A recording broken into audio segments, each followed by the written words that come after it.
હું રેશમા ભરતસિંહ સોલંકી. હું પણ પાટીદારની દીકરી છું.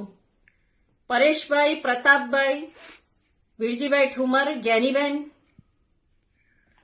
મારી ઇજ્જત અને આબરૂ ભરતસિંહ સોલંકી લૂંટી રહ્યા હતા ત્યારે તમે કેમ મૌન હતા?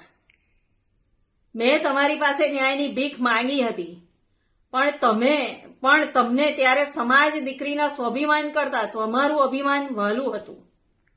આજે પણ હું તમારી પાસે ન્યાય માટે જ આવી છું.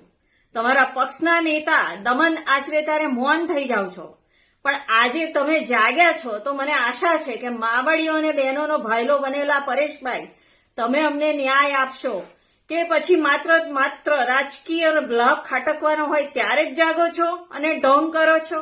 આ પાટીદારની દીકરી તમારી પાસે ન્યાયની ભીખ માંગે છે. જેનીબેન, તમે સ્ત્રી સશક્તિકરણની વાતો કરો છો તો તમે મહિલા પ્રેસિડેન્ટ રહી ચૂક્યા છો.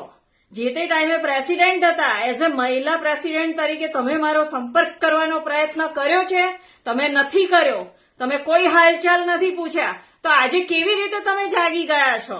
એનો જવાબ મને આપો. હું 24 કલાકની અંદર અમરેલીમાં રાજકમલ ચોકમાં પહોંચું છું.